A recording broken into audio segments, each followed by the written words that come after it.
전혀 아픈 데가 없는데도 스스로 환자라고 단정을 짓고 병원을 전전하는 환자들이 급증하고 있다고 합니다.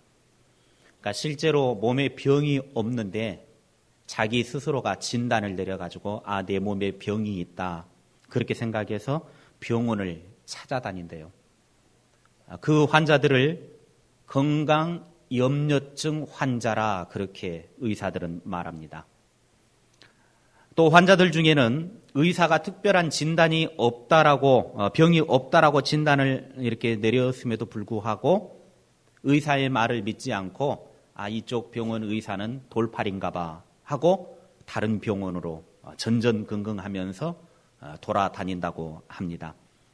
그래서 이런 사람들이 마침내 정신질환을 일으키는 경우도 있고 정신적인 고통이 실제로는 신체적인 병으로까지 연결되어지는 일이 많이 발생한다고 합니다.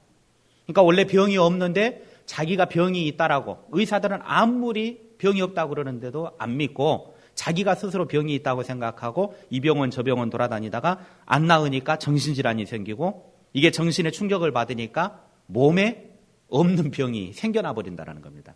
그래서 자기 스스로가 병을 만들어내버리는 일, 그게 정신건강염려증 환자라 그렇게 표현을 의사들은 하고 있습니다. 순천향병원 신경정신과 의사가 말하기를 하루 평균 내원 환자 60여 명 중에서 20%에 해당하는 사람들이 실제로는 병이 없는 건강염려증 환자라고 의사들은 그렇게 밝혔습니다. 그리고 서울대 병원의 한 박사도 자신이 진료하는 하루 평균 50여 명의 초진 환자들을 쭉 이렇게 검토를 해보니까 10명에서 30명 정도가 전혀 아무 병이 없음에도 불구하고 건강에 대한 지나친 염려 때문에 병원을 찾는 사람들이라고 그렇게 밝혔습니다. 무엇이든지 과하면 독이 되고 지나친 걱정과 염려는 오히려 우리의 영혼과 정신 건강을 해치게 되어져 있습니다. 우리가 염려하고 걱정하는 것도 혹시 이와 같지 않을까요? 실제로는 염려하지 않아도 되는데 우리는 자꾸 염려를 일부러 만듭니다. 마치 건강염려증 환자처럼 병이 없는데 나는 병이 있다. 의사가 진단을 해보고도 병이 없습니다. 근데 나는 병이 있다. 염려하지 않아도 되는 문제 가지고 우리는 자꾸 염려하고 걱정하고 근심하고 그래서 건강염려증 환자처럼 그렇게 살아가고 있지는 않습니까? 자기 아들을 아낌없이 내어주신 하나님께서는 왜 우리에게 필요한 것들을 주시지 않겠습니까? 내 사랑하는 자식들을 위해서 부모라고 하면 할 수만 있으면 좋은 것을 주려고 하는 것이 부모의 마음이고 심정입니다. 더 못해줘서 안타까울 뿐이죠. 그런데 우리 하나님 아버지께서도 그의 자녀된 우리들에게 좋은 것을 주시려고 늘 생각하고 계신 분이십니다. 하나님께서는 이미 우리에게 뭐가 필요한지를 다 알고 계십니다. 오전에도 말씀드렸지만 우리의 머리털까지도 세고 계신 하나님이 우리의 염려하는 것, 근심하는 것, 지금 필요로 하고 있는 것이 무엇인가를 너무나 잘 알고 계십니다. 그러므로 모든 염려는 하나님께 다 맡겨버리고 우리는 하나님의 나라와 하나님의 의를 구하는 삶을 살아야 합니다. 오죽했으면 예수님께서 너희가 염려한들 너희 키 한 자라도 더 자라게 할 수 있겠느냐. 우리가 염려해가지고 될 일이 아니라는 것입니다. 쓸데없는 걱정을 버리고 풍족하게 채우시는 주님만 의지할 수 있기를 바랍니다. 여러분은 요즘 어떤 일로 고민하고 계십니까? 요즘 무슨 일로 염려하고 계십니까? 많은 경우 크게 두 가지 가지고 염려, 걱정 많이 하죠. 하나는 건강의 문제, 하나는 물질의 문제. 크게 두 가지 부류의 들어가게 되어지죠. 오늘 말씀하고자 하는 것이 바로 경제적 부담입니다. 경제적인 염려.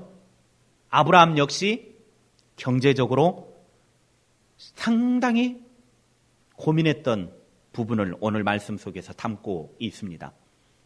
아브라함은 하나님의 명령을 따라 부름을 받아 가나안 땅으로 이사 왔습니다.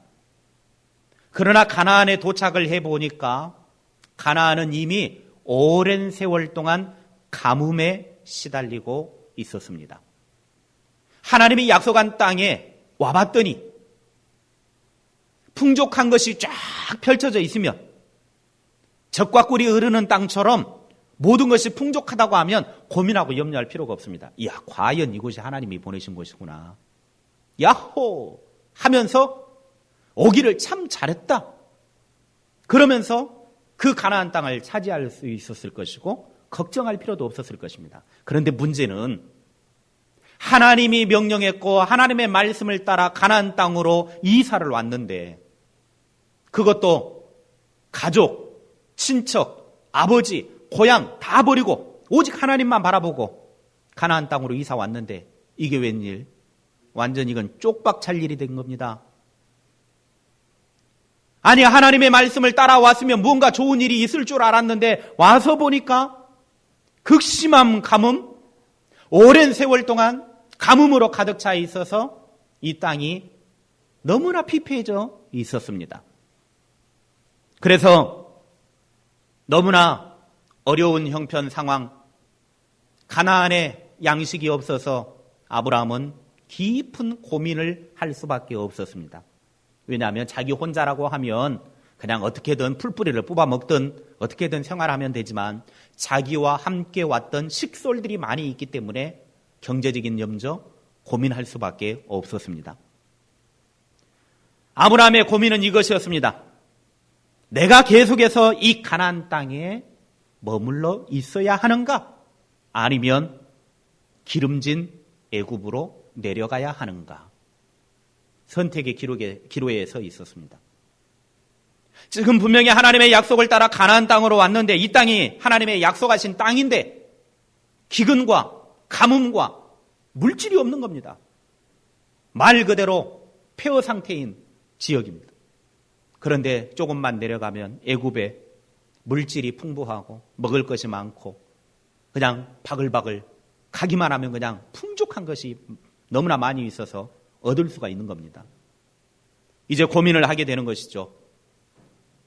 아브라함은 이 고민의 상황 속에서 지금 어디로 가야 할 것인가 심각한 고민을 하면서 선택을 합니다. 여러분 같으면 이 상황에서 어떻게 결정을 하시겠습니까? 하나님의 약속한 땅인데 하나님이 이끄신 곳인데 그곳이 너무나 형편이 없습니다. 너무나 마음에 안 듭니다. 마음에 안 드는 건 둘째치고 먹고 살기도 힘듭니다. 그런데 하나님이 약속하지 않은 땅인데 그곳에는 너무나 물질이 풍부하고 좋은 것이 많고 막 가득 찹니다. 여러분 같으면 어떻게 결정하시겠습니까? 아브라함이 오늘 이제 이런 상황 속에서 결정을 합니다. 어떻게 결정을 내리는지 보십시오. 12장 10절입니다. 함께 읽겠습니다. 시작. 그 땅에 기근이 들었으므로 아브라함이 애굽에 거류하려고 그리로 내려갔으니 이는 그 땅에 기근이 심하였습니다.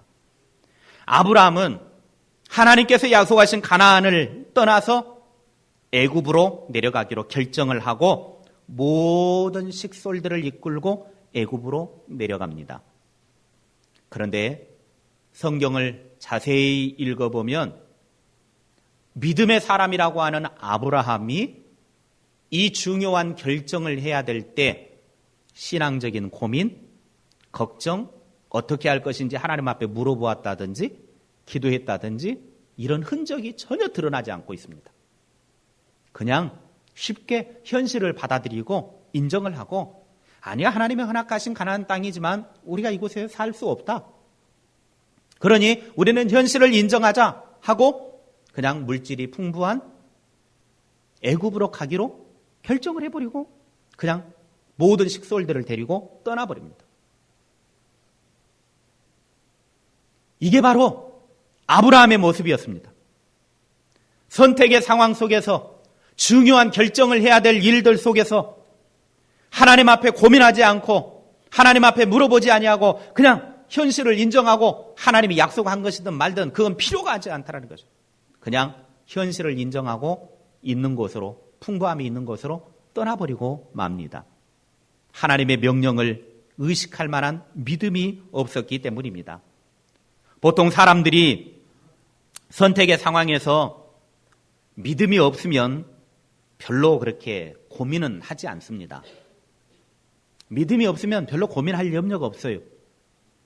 아직 하나님의 명령을 의식할 만한 믿음이 없기 때문입니다. 믿음이 자라지 않았기 때문에. 점차로 믿음이 생기면 이제 그다음부터는 고민도 시작되죠. 조금씩 믿음이 자라기 시작하면, 하나님을 믿는 믿음이 조금씩 자라기 시작하면 그때부터는 염려하기도 하고 고민하기도 하고 어떻게 해야 될지 그렇게 되어집니다. 그러다가 믿음이 조금씩 들기 시작하면 비로소 우리 안에 생각되어지는 게 뭐냐면, 내 마음대로 살아서는 안 되는구나. 내 마음대로 결정해서는 안 되는구나. 그걸 이제 깨달아 알게 돼요. 그러니까 믿음이 딱 이제 어느 정도 들어가고 나면 그다음부터는 내 마음대로 하면 안 된다. 결론은 알고 있어요. 그럼 내 마음대로 하면 안 되면 어떻게 해야 됩니까? 하나님의 뜻대로 해야 된다. 그럼에도 불구하고 믿음이 들어서 하나님의 뜻대로 해야 된다라고 하는 것을 알면서도 우리는 치열한 싸움을 싸우죠. 왜냐하면 하나님의 뜻대로 움직였을 때 가나안과 같은 현실이 놓여 있거든요. 솔직히 우리가 하나님의 뜻대로 살아간다고 해서 돈이 막 갑자기 많이 벌어진다든지, 갑자기 병이 확 나아본다든지, 다리 아픈 것이 확 나아본다든지, 우리 안에 암덩어리가 확 떨어져 나가버린다든지, 그러면 하나님 안 믿을 사람이 누가 있습니까? 옳다 하고 그냥 하나님 믿죠. 그런데 우리가 현실적으로 하나님 믿어도 가나안 땅과 같은 현실이 우리 삶에 펼쳐져 있단 말이에요. 오히려 더 기근이 심합니다. 먹을 것이 더 없습니다. 더 염려해야 할 상황이 돼버리는 겁니다. 그런데 믿음이 좋아도 그런 우리가 하나님의 뜻을 선택해야 된다는 것을 알지만 현실은 너무나 아니거든요. 그러니까 치열한 고민을 해요. 가나안 땅을 머물러야 되는가? 아니면 이 약속의 땅을 포기하고 애굽으로 가야 되는가? 풍부함이 있는 그곳, 하나님이 약속하지 않은 그곳으로 가야 하는가? 염려하게 되어지는 것이죠. 그런데 우리는 이미 결론을 알고 있어요. 가나안 땅을 나가면 안 된다는 거 알고 있어요. 이곳을 떠나면 안 된다는 거 알고 있어요. 그런데 우리 안에는 자꾸 애굽이 보여요. 현실적인 거거든요. 아무리 믿음이 좋아도 현실적인 문제가 눈에 아른거리거든요. 그러다가 정말 믿음이 좋은 사람은 나중에 치열한 싸움을 싸우다가 어떤 선택을 하냐면, 손해보더라도 하나님의 약속하신 가나안에 머물자 하고 그걸 선택을 해요. 이게 믿음의 사람입니다. 이건 구원하고는 상관이 없는 거예요. 정말 하나님을 진실로 믿고 그렇게 사는 사람도 고민합니다. 염려합니다. 현실의 것들로 심각한 고민을 합니다. 그런데 나중에는 그 치열한 고민 속에서 마침내 손해를 보더라도 애굽을 버리고 하나님의 약속하신 가나안을 선택할 수밖에 없다라고 하는 것입니다. 우리는 언제나 분명한 결론을 가지고 있습니다. 솔직히 여러분들이 염려하고 있는 것들 결론 다 알고 있지 않아요? 어떻게 해야 된다라는 거 결론 다 알고 있지 않아요? 저도요, 고민하는 거 생각해 보면요, 어떻게 해야 될지 다 답 알고 있어요. 답 몰라서 고민하는 게 아니에요. 답을 다 알고 있지만 이것이냐 저것이냐, 이것을 선택하자니 가나안을 선택하자니 너무 힘들고, 애굽을 선택하자니 신앙의 사람으로서 차마 그럴 수는 없고, 이런 고민거리 아닙니까? 저는 TV를 보다가 가끔 그 무당들이라든지 점치는 사람들, 이런 사람들의 이야기를 좀 이렇게 유심히 이야기를 이렇게 한 번씩 TV를 보면 그런 이야기를 좀 이렇게 보아요. 그런데 점치러 가가지고 복채를 줘가면서까지 이렇게 이제 물어보죠. 그러면 이제 무당들이 이야기를 해줘요. 이 돈 가지고는 안 되니까 점을 좀 이렇게 한번 좀 해야 된다. 푸닥거리 좀 해야 된다. 돈이 한 500만 원 든다. 그러면은 그러면 해야죠. 하면서 무당이 시키는 대로 다 해요. 무당이 이번에는 어떠니까 어떤 걸 하지 마십시오. 그러면 그래요? 그러고 안 해요. 그런데 가만히 제가 생각해 봤어요. 과연 목사가 집사님 그렇게 하면 큰일 납니다. 안 됩니다. 그러면 예 목사님 알겠습니다. 안 그렇게요. 그런 분이 몇 명이나 있을까? 그래서 제가 생각하기를 아주 이 시대의 성도들은 목사를 무당만도 못하게 취급한다. 서글펐습니다. 솔직히 무당한테는 돈을 그냥 막 갖다 주면서 그래서 제가 생각해 봤어요. 목사는 돈을 안 받으니까 그런가? 나도 앞으로 와가지고 나한테 돈 얼마씩 내고 좀 하라고 그럴까? 제가 우스갯소리로 제가 TV보다 제 아내하고 그 이야기를 했어요. 목사는 돈 안 받으니까 에이 아무것도 아닌가 봐. 그렇게 취급하나? 아니에요. 우리는 답을 다 알고 있어요. 솔직히 우리 염려하고 근심하고 걱정하는 거 답 다 알고 있어요. 그런데 손해 안 보려고 희생 안 하려고 하고 그러니까 계속 고민만 하고 있는 것이죠. 그런데 어느 수준으로 딱 믿음이 들어가서 그래 까짓거 내가 하나님의 사람인데 하고 하나님 딱 선택해버리면 가나안 선택해버리면 그 다음부터는 마음이 편안해집니다. 그런데요 끝끝내 가나안을 포기하고 애굽을 선택한 사람은요 풍족함을 얻었을지 모르지만 나중에는 마음이 무거워요. 힘들어요. 너무나 자기 자신이 스스로가 잘못되어진 선택을 했다는 거 알고 있거든요. 결론을 뻔히 알고 있는데 그러므로 우리는 우리가 가지고 있는 고민거리들이 하나님 앞에 기도가 되어야 합니다. 전능자이신 하나님의 도우심을 호소하는 간청이 되어야 합니다. 힘이 들어도 신앙적인 삶을 고수해야 합니다. 아브라함이 가나안에 임한 기근의 문제를 해결해 보기 위해서 하나님께서 가라 하신 곳을 버리고 아무 고민 없이 애굽으로 내려갔습니다. 이제 애굽으로 내려가서 얻은 것이 무엇인지 한번 보십시오. 12장 16절입니다. 함께 읽겠습니다. 시작. 이에 바로가 그로 말미암아 아브라함을 후대함으로 아브라함이 양과 소와 노비와 암수 나귀와 낙타를 얻었더라. 애굽에서 내려가 가지고 얻은 것 그것은 약간의 재물뿐이었습니다. 약간의 재물. 기껏 해봐야 양, 소, 노비, 암수 나귀, 낙타 몇 마리뿐이었습니다. 그러나 아브라함은 하나님의 약속하신 가나안 땅을 버리고 애굽으로 가가지고 얻은 것보다 잃은 것이 훨씬 더 많았습니다.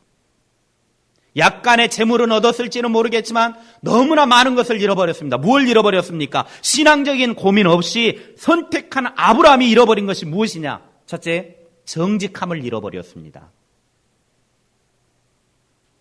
애굽으로 이주한 아브라함이 거짓말한 사건의 내용이 무엇입니까? 12절 13절에 보면 애굽 사람이 그대를 볼 때에 이르기를 이는 그의 아내라 하여 나는 죽이고 그대는 살리리니 원하건대 그대는 나의 누이라 하라. 그러면 내가 그대로 말미암아 안전하고 내 목숨이 그대로 말미암아 보존되리라 하리라. 여기 보십시오. 아브라함이 아내를 뭐라고 거짓말을 했어요?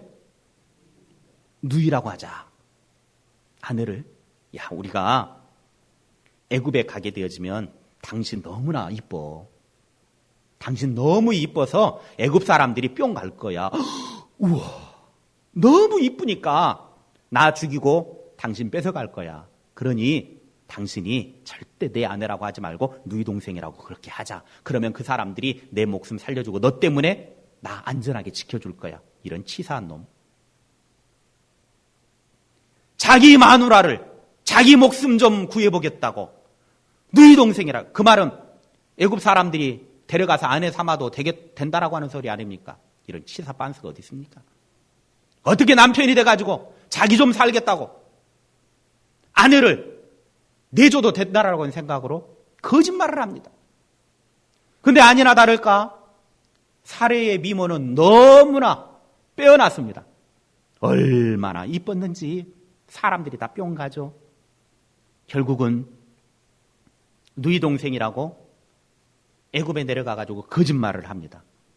사람이 거짓말을 하지 않고 살 수는 없습니다.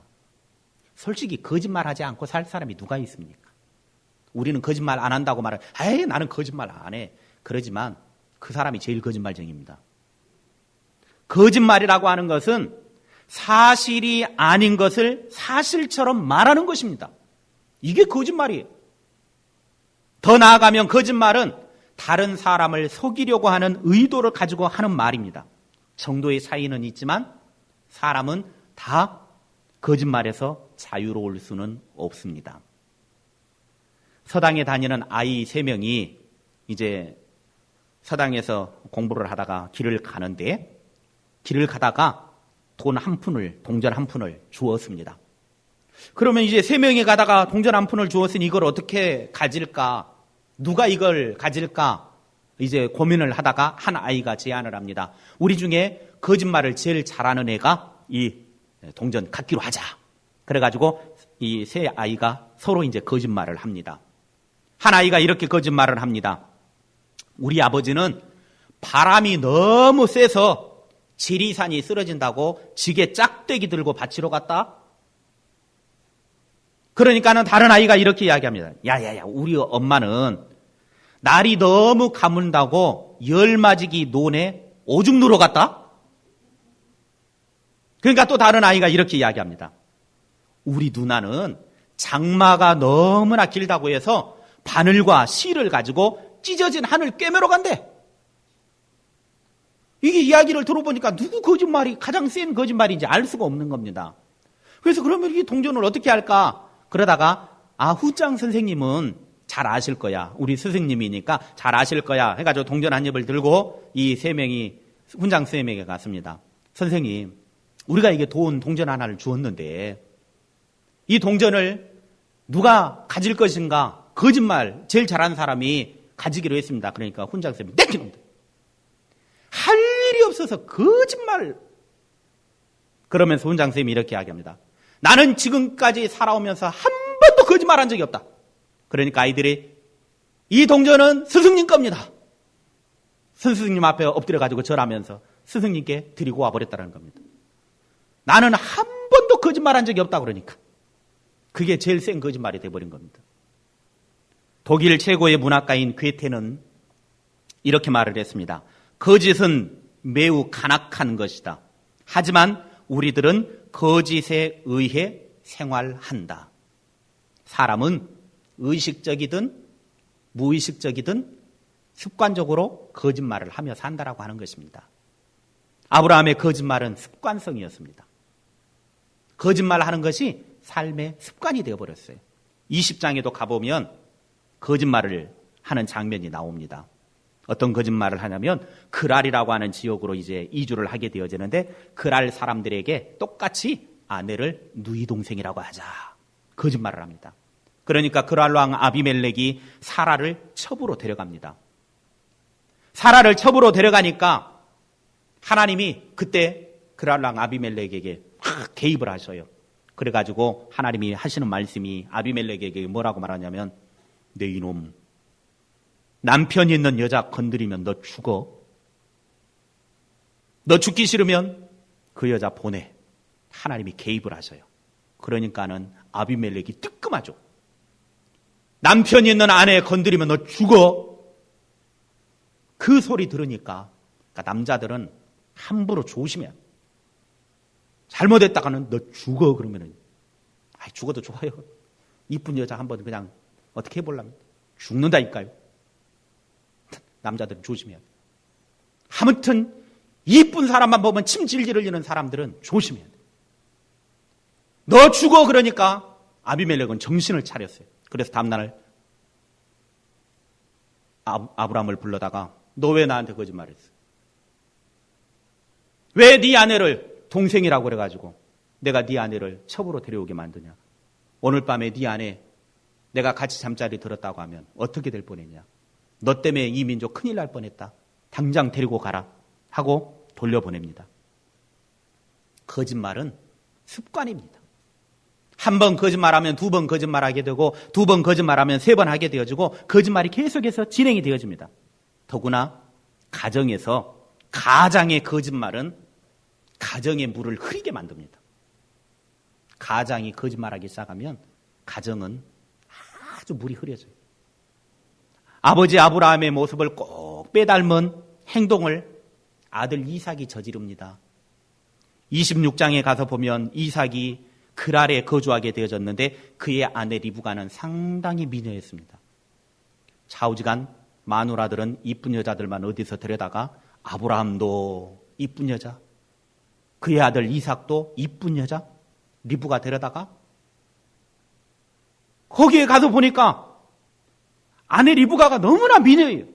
그래서 치사한 방법을 동원합니다. 26장 7절에 보니까 그곳 사람들이 그의 아내에 대하여 물음에 그가 말하기를 그는 내 누이라 하였으니 리브가는 보기에 아리따움으로 그곳 백성이 리브가로 말미암아 자기를 죽일까 하여 그는 내 아내라 하기를 두려워함이었더라.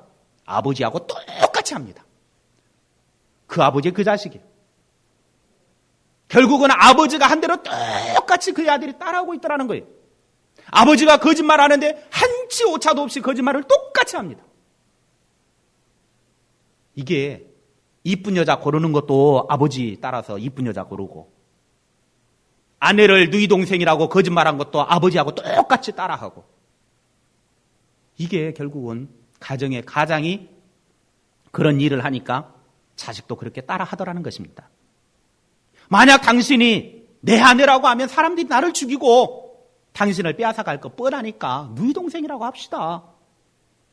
어느 날 블레셋 왕 아비멜렉이 창밖을 이렇게 딱 내다보고 있는데 이삭하고 리브가가 이러고 있는 거예요. 껴안고 있는 겁니다. 화가 난 아비멜렉이 그걸 보고 너 딱 걸렸어. 너 이리 와. 그래가지고 불러다가 하는 말이 야, 너 임마 누이 동생이라면서 그렇게 부부처럼 하냐? 사실을 말해. 그러니까 이삭이 사실대로 말을 하고 아비멜렉에게 꾸지람을 듣고 쫓겨납니다. 아브라함은 신앙적인 고민이 없이 애굽으로 이주했다가 그곳에서 거짓말을 하고 정직을 잃어버리고 말았습니다. 신뢰를 잃어버렸다라고 하는 말입니다. 사람 사는 세상에서 신뢰를 잃어버린다라고 하는 것은 너무나 많은 것을 잃어버린 것입니다. 둘째, 아내를 빼앗겼습니다. 아브라함은 애굽에 내려가서 비록 일시적이지만 바로에게 그의 아내를 빼앗겨버리고 맙니다. 아브라함의 아내 사레는 너무나 이뻤습니다. 상당한 미모였습니다. 11절에 보니까 아브라함이 그의 아내를 표현하기를 아리따운 여인이라. 14절에 보면 애굽 사람들도 사례를 보고 나서 뭐라고 말하냐면 심히 아리따움을 보았다. 애굽에서는 보지 못한 미모였다라는 겁니다. 이쁜 거는 하나님의 특별한 은혜입니다. 그리고 요즘 이쁜 사람들은 인공미가 많이 가미되어져서 돈 주고 하는 사람들도 많이 있기는 하지만 어찌됐든 이뻐지고자 하는 것은 여인들의 바람입니다. 그래서 더 이뻐지고자 화장도 덕지덕지 바르기도 합니다. 눈도 막 세우고 없는 눈썹 막 눈에 넣기도 하고 막 힘을 주기도 하고 막 돌리기도 하고 어쩔 때는 성냥개비 올라갈 만도 합니다. 눈썹에. 아주 이뻐지고자 노력을 합니다. 그건 여인들의 소망입니다. 그런데 여기 보니까 바로에게도 사례가 너무 이쁘다라고 하는 소식이 전해지고 바로가 첩으로 삼기 위해서 아내를 궁으로 데려가 버립니다. 결국 아브라함은 그의 아내 사례를 바로 왕에게 빼앗기고 말았습니다. 가만히 생각해 보십시오.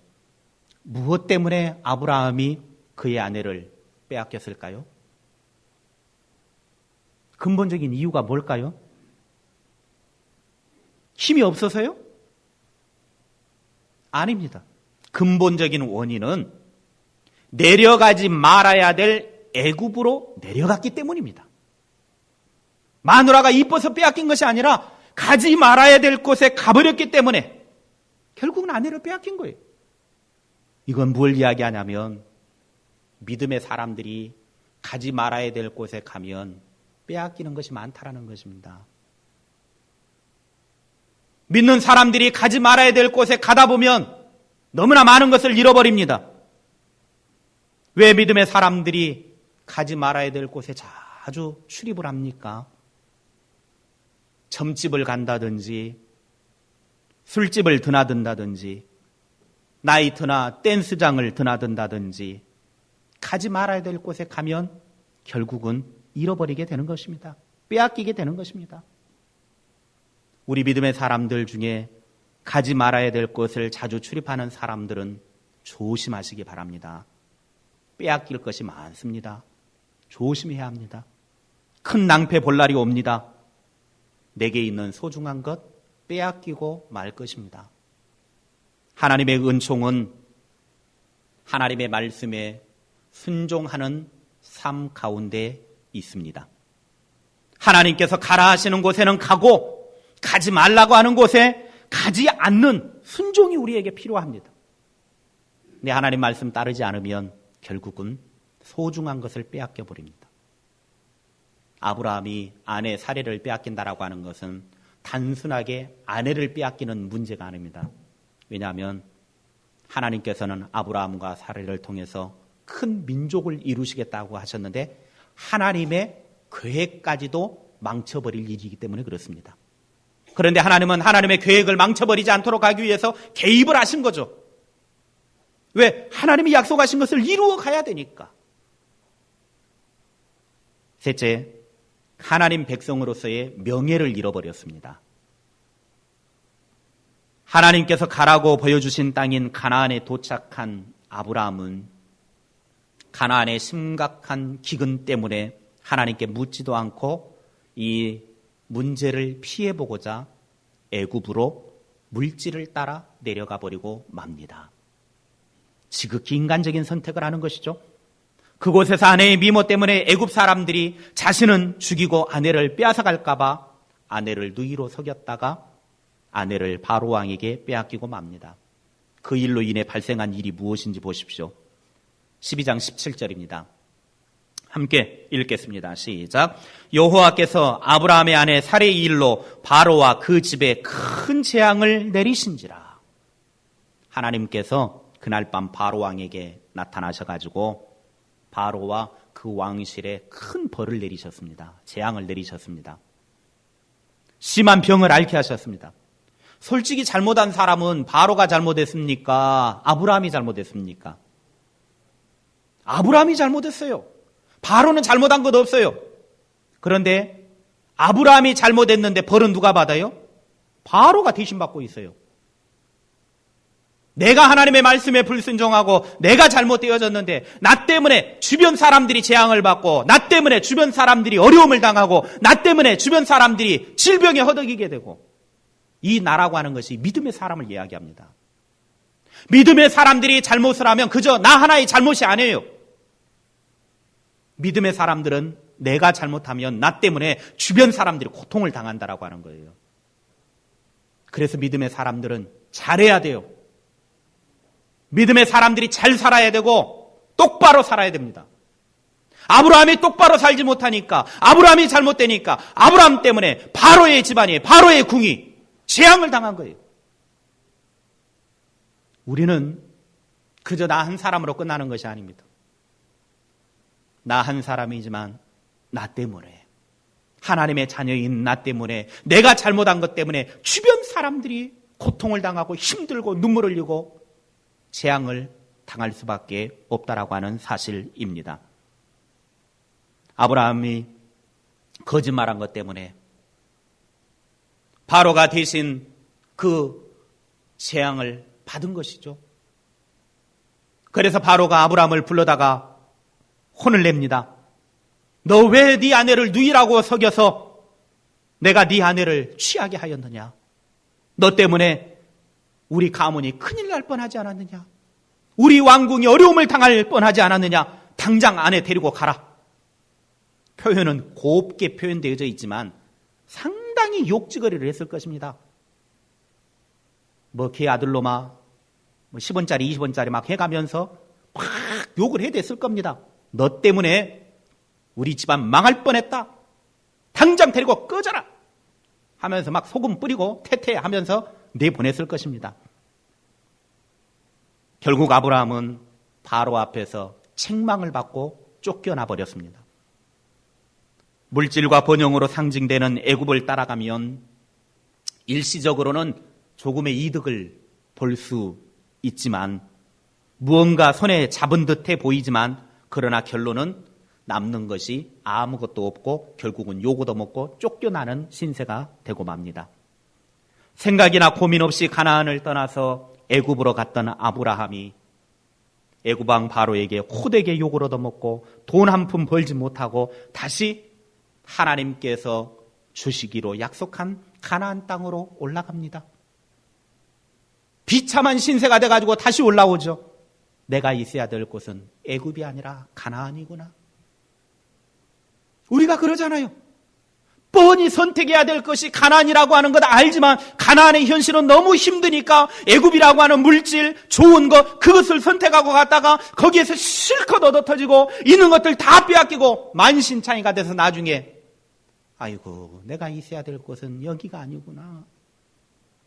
내가 있어야 할 곳은 가나안이지 하나님이 약속하신 곳이지 하면서 다시 올라오잖아요. 그때는 떠날 때보다 만신창이가 돼서 돌아오는 거죠. 그래서 나중에 하는 소리가 전부여 의지 없어서 손 들고 옵니다. 그때서 항복하고 온다라는 거예요. 항복. 왜? 애굽에 더 머물렀다가 이제는 죽게 생겼거든요. 그러니까 아이고 하나님 항복이 항복. 마음대로 하세요. 항복이라고 하는 건 포로가 된다라고 하는 것이고 포로가 된다라고 하는 것은 이제 알아서 처분대로 행동하겠습니다. 알아서 하십시오 하는 것 아닙니까? 하나님 앞에 손들고 그 다음에 가나안으로 오는 거예요. 가나안으로 돌아오는 길에 아브라함은 참 많은 것을 느꼈을 것입니다. 특별히 하나님은 바로보다 더 강하시다라고 하는 것을 깨달아 알게 되었을 것이고 나 때문에 바로가 혼이 났구나 깨달아 알았을 것입니다. 우리는 삶을 살아가면서 또는 신앙생활을 하면서 시행착오를 겪으면서 하나님을 새롭게 만나기도 합니다. 그러나 정말 지혜로운 사람은 시행착오를 줄이고 신앙생활을 바로 해야 합니다. 우리가 시행착오가 많으면 안 돼요. 나의 연고로 가족이 풍랑을 만날 수도 있기 때문입니다. 나 때문에 주변 사람들이 크나큰 고통을 경험할 수도 있기 때문입니다. 신앙의 고민거리인 가나안이냐 애굽이냐 이것은 우리 그리스도인들에게 심각한 것입니다. 가나안은 하나님이 약속하신 곳이지만 기근이 있고 힘든 곳입니다. 애굽은 물질이 있고 풍부하고 넘치지만 그 자리는 하나님이 원하시는 곳이 아닙니다. 이런 신앙적인 고민, 갈등 속에서 아브라함과 같이 불신앙적인 태도가 아닌 성숙한 신앙의 모습으로 힘이 들어도 하나님의 뜻을 따라 선택하고 행동하는 하나님의 사람들이 됩시다.